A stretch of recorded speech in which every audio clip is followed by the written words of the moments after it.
Julia Child presents the Chicken Sisters. Miss Broiler, Miss Fryer, Miss Roaster, Miss Caponette, Miss Stewer, and old Madam Hen. But we're spotlighting Miss Roaster of the Year, measuring in at 14, 15, 14. We're roasting Miss Chicken today on the French Chef.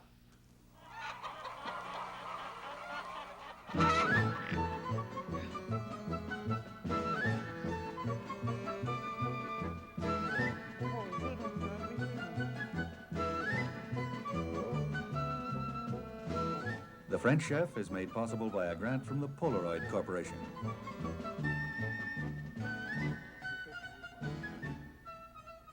Welcome to the French Chef. I'm Julia Child. You know, we speak of a covey of quail and a gaggle of geese and a pride of lions. Well, this is known as a peep of chickens. That's their official name when they're in group, as they are. And you know, we're always broiling and grilling and baking and braising and barbecuing chickens.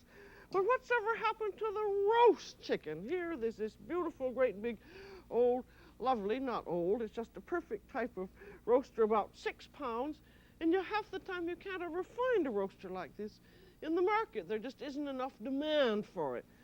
And I think it would be useful to know is why is this chicken a roaster and why are these others not roasters? Well, the first thing that I think most of us are aware of is that there are trade names for chicken. When you go in and look at them in the store, that says a broiler, and this is a broiler right here. And this means it's a little chicken, and the names depend on their age and their size. Age for the broiler is 2 to 3 months, and it's 1.5 to 2.5 pounds. This is a very small one, just a little over 1 pound. And then the next size in age is the fryer, who is 3 to 5 months old and is 2.5 to 3.5 pounds. And then often you run into sort of a large broiler or small fryer who's called a broiler fryer, which means that you can either broil or fry them. These two chickens you can also roast, but the real roaster is this beautiful birdie here. This one is 6.5 pounds, and it weighs 5.5 to 9 months. In other words, it's in the full glory of its chickendom, and it has a wonderful taste, and it has a great skin texture, and they can weigh from 4 pounds to 7. And their size depends on their feed and the race and the age, and they're always expensive. They're twice as much expensiver than broilers, and they're twice as good. And then you have another roasting chicken called the capon, or sometimes caponette. A capon, what it is a rooster who has had what is known as Operation Eunuch. And like all eunuchs, it's gotten rather fat and heavy. But he's a fine bird for roasting. And there's another bird called a caponette who has had the same kind of treatment, but he's been on the pill rather than having an operation. This one happens to be a real capon, and he's 7 to 10 months old, and he weighs about 8 pounds, and he's a beautiful bird. And then you have the senior citizen group here. We have this one, who is a stewing chicken or fowl, and when you look in the market, it will say fowl or stewing chicken, and this should not be over 12 months old. And it's extremely good for stewing, and it makes a wonderful chicken salad and makes a fine soup. And then you have old lady hen, and she's not really terribly scrawny, but she's pretty old, and she's only good for soup. And the great question is, how do you tell the difference?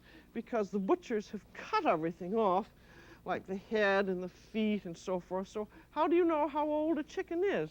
Well, there's one built-in age indicator that they haven't been able to do anything about, and that is the tip of the breastbone. And this is this little fryer here. And you'll notice that the tip of the breastbone is very flexible. It moves back and forth, and up and down. And that is because it is cartilage. And I'm going to, with this tiny knife, cut down here so you can see that this is just cartilage. Can you see that that's white? It's a little white. It's not bone at all. And in comparison with your stewing chicken, I've already cut down this, that is complete bone. But it isn't as hard as old lady hen.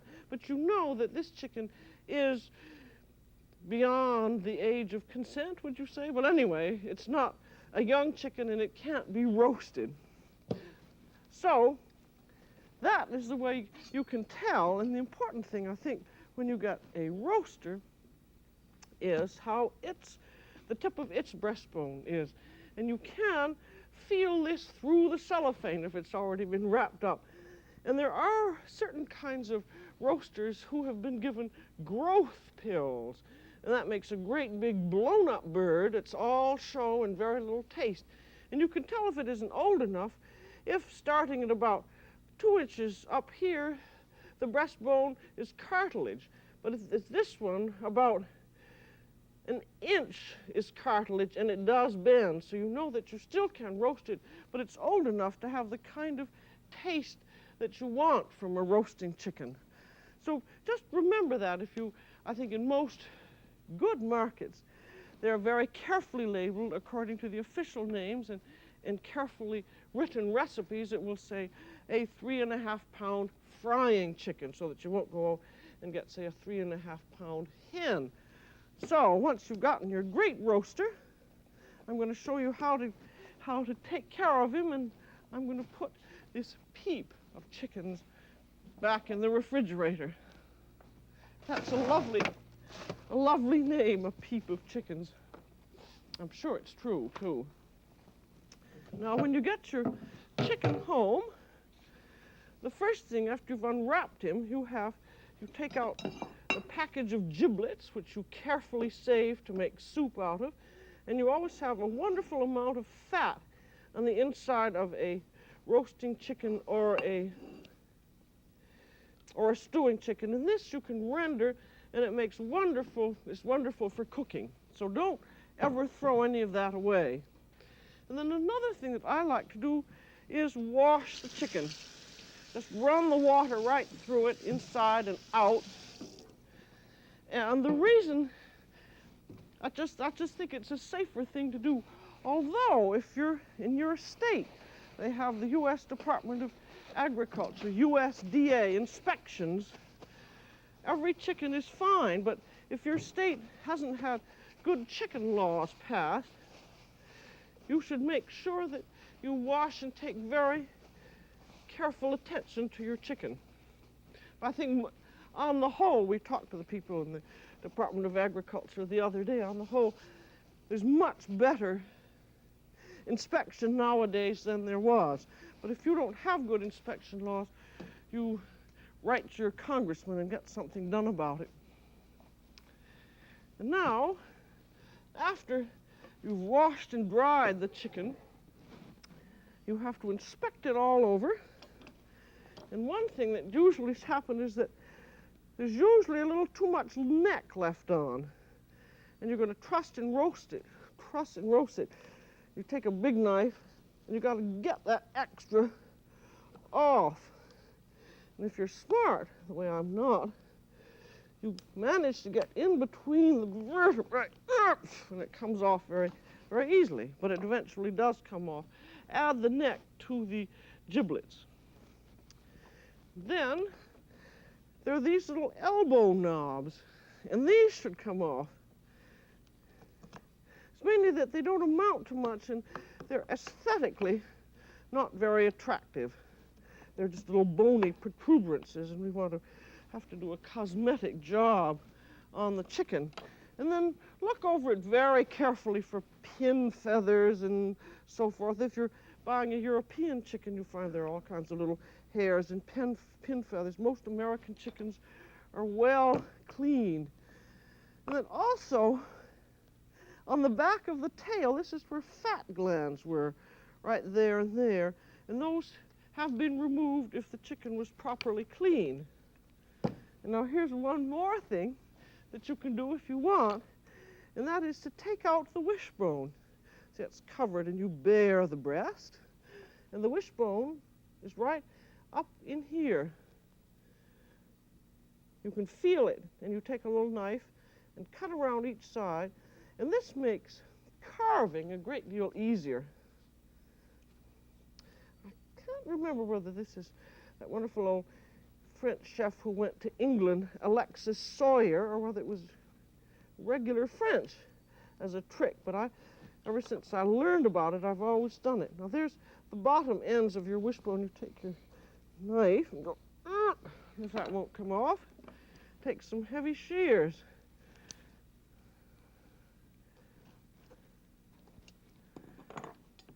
And then if you can't twist it out from the top, take your shears again. As you've got roasting chicken this size, the bones aren't as soft as they are in other chickens. Now those are those operations. I was taking out the neck and taking off these little elbow things, making sure that the fat glands have been off the tail.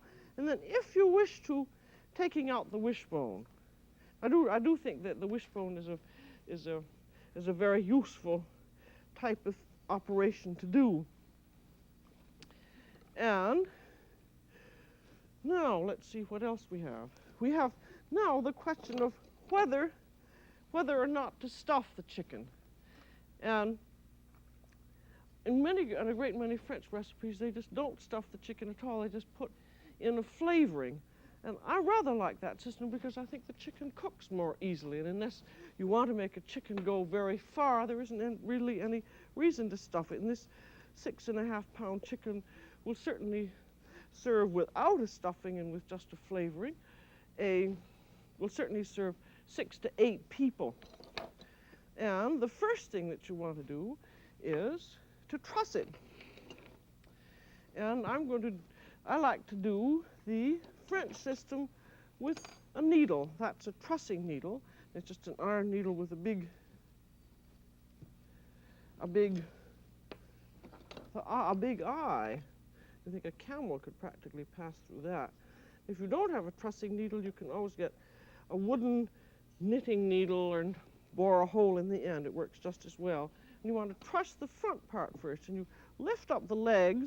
This is the knee here, and you push the knees under the armpits. I think there's the wing and the armpit there. And then you take your needle and you go under the knee joint, right like that. And it comes out this side. And then pull this through. And making holes in the chicken like this doesn't hurt it at all. And then you turn the chicken over. Now I'm not going to turn the wings akimbo over. If you're going to roast it, sometimes you want it to stand up well so that you turn them akimbo, but I want them close to the sides. So I'm putting them like that, and then I go through the wing, catching a little bit of the back. And then, as so often happens, they don't have very much neck skin, but there is enough here, thank heaven, just to pull the neck skin over that opening. And in France, they rarely stuff the neck. Then you come through. I know a lot of times in this country, the turkey neck part is also stuffed, but in this case, not. And then you turn the chicken over again. See, there's where you went in, here's where you came out. And give it a big tie. Good and tight.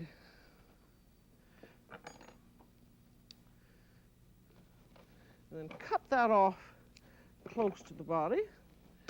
And then at this point, now is when if you're going to stuff it or flavor it, you put the stuffing or flavoring in. And I'm going to put in a little bit of butter that's just going to roll around inside the chicken and baste the interior. And then a little bit of salt, about, say, 1/4 of a teaspoon, and just pour it right in there. It has to be salted. And then some kind of an herb. I'm going to put in about, say, 1/2 teaspoon of dried tarragon, or if you had fresh tarragon, you could put in, I didn't do that very well, I put a little tiny bit more. You could put in a branch or two of fresh tarragon, and then to give a little bit of onion flavor, a little shallot. If you wanted to be terribly fancy, you could cook the shallot in butter, but I don't think that's necessary as long as it's going to be finely minced.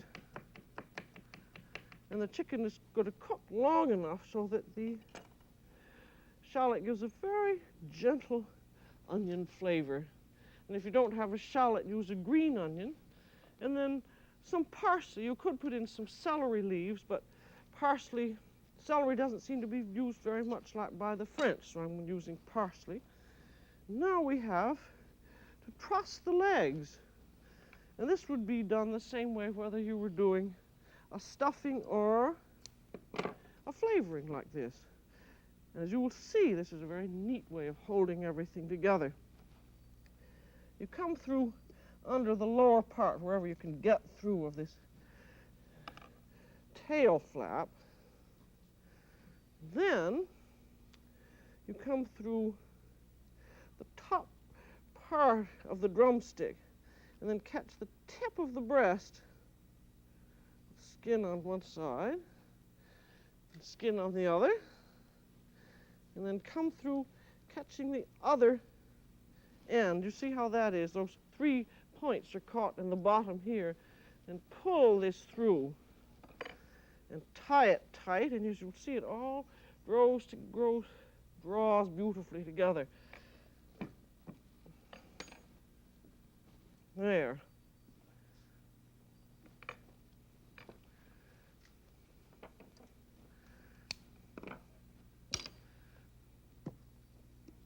Now, as you can see, that's nicely tied together, and if you have your stuffing in, that's not going to come out. If you felt it would, you could go through again, but I think that's perfect. It's perfectly all right for this. And now, this is about as neat a truss, I think, in a beautiful way. See how the chicken looks. Everything's held together, and I think what the great advantage of it is that you don't have big skewers that stick into you when you turn the chicken around.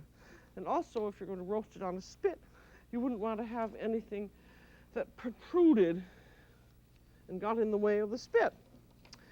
And then, no matter what way you're going to cook it, it should have a butter massage. If you had rendered chicken fat, you could give it a rendered chicken fat massage. And I really think the actual massage is very beneficial to it because it gets right into that skin and it gives it a lovely flavor and it helps it brown nicely. And then you can roast this as it is now. You could poach it or you can roast it the old-fashioned way in the oven, or you can roast it on the spit. And we're going to roast it on the spit because that is not only the most ancient but also the most modern way to roast a chicken. And here's the spit. And I think it's useful to know how to put the chicken on a spit. So you make sure that it's good and tight at this end, and then you always start on from the neck end. And I'll show you why later.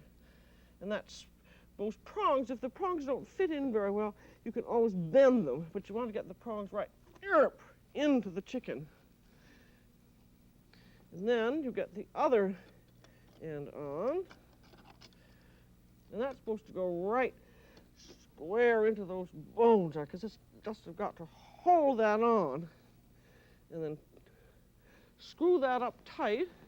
I always believe in having plenty of tools in the kitchen, so I think the thing to do is to get the pair of pliers and really hold that on.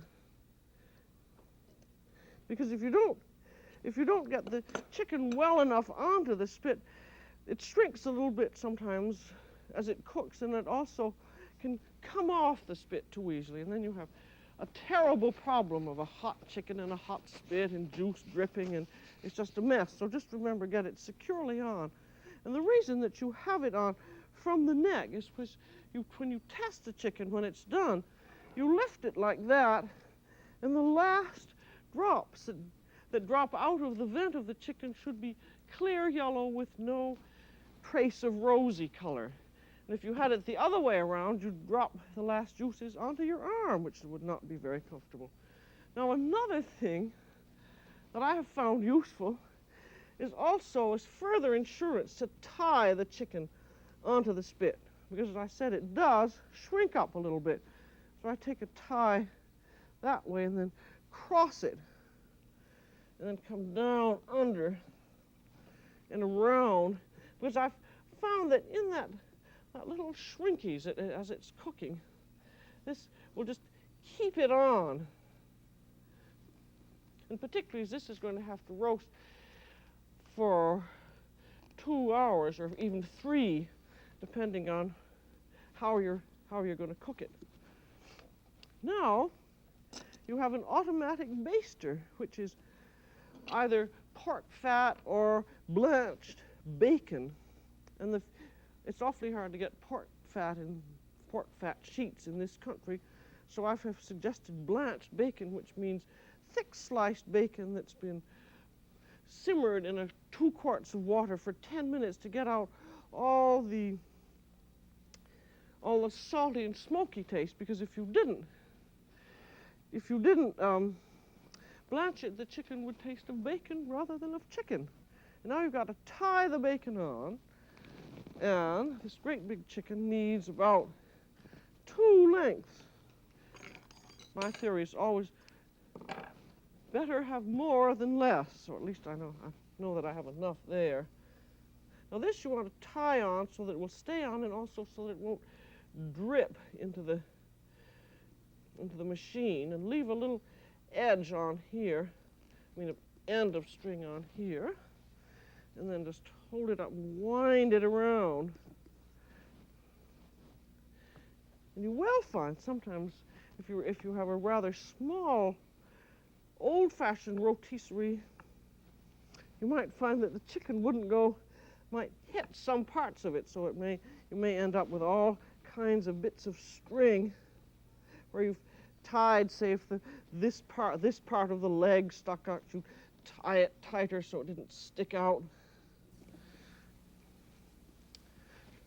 There, and I'm going to go that farther, and then tie this down here, and now the bacon is in place.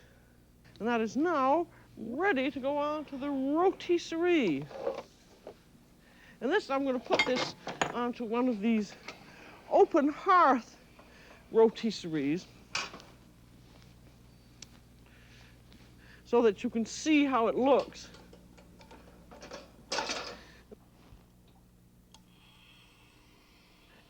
Now this chicken, or on any portable rotisserie, will take just about the same amount of time to roast as it would in an ordinary oven. This will take about 2.5 hours. And I've found a cardinal rule in roasting, because it's so awful when you have people for dinner and the chicken isn't done or the lamb isn't done. In anything like this, I take it half an hour longer than the longest estimate. And then I'm never stuck, because with a rotisserie like this, you can keep, when it's done, you can let it keep rolling along. Now I've got a chicken in an oven roaster. And this one is the same weight, and it took about 2.25 to 2.5 hours, and that is for a 6.5 pound chicken. And at the last, to get the breast brown, because it is covered with bacon, you take the bacon off and baste it. And now we have to get the spit off, so I have to cut the strings. But as you can see, the chicken didn't come off the spit, and even though it did shrink up a little bit, it is there, and that's the important thing. I don't care how much string I use. I think one of the marvelous things about the spit roasted chicken is that it somehow seems to be juicier. I think just the fact that it is turning around and around and around all the time makes the juices turn around on it. Now, the thing is, again, is how do you tell when the chicken is done? And this is when the legs feel tender when pressed, when they move in their sockets. That you can't tell on a spit. But also when you lift up the spit and you have juices dripping down through here, and the last juices are clear, that is an absolute indication that it's done. You certainly don't want to overcook the chicken, because if you overcook it, it dries out. I think that's one of the nice things about the spits is, see how useful these pliers are. And this tail piece came off. That sometimes happens. I should have oiled it more, maybe. And now, just holding on, there comes the spit off. Now, that is now all ready to carve. And this, if it's done ahead of time, when it's done on a spit, you can turn it to very low, or you can turn it off and let it keep turning and turning and turning, and then make it, and it'll last for a good half hour. And I'm going to show you how to carve it. And here, you start with the leg, and you just nudge it off. You want to get both the leg and the second joint off together. And there's your leg and second joint, and then cut them in half. And with this, because it's so large, the drumstick can easily serve 2 people. There's your second joint. And then with the wing, in the French manner, you cut off a little bit of breast meat along with the wing. I think if you aren't used to carving, it's a good thing to present the chicken and then carve it in the kitchen. And then the breast meat, you'll get 2 or 3 slices. I'll just take off one. Well, what you see, the lovely part about having a roaster is that you are able to get several slices. Now I'm going to turn this chicken around so that whenever you think of roast chicken, you think of it this way. So that's all for today on The French Chef. This is Julia Child. Bon appétit!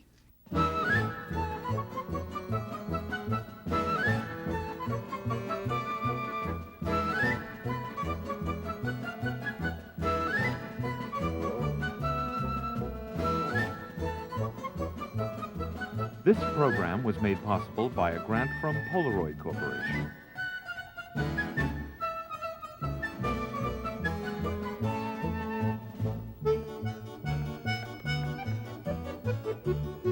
Julia Child is the author of From Julia Child's Kitchen, which includes the recipes from this program.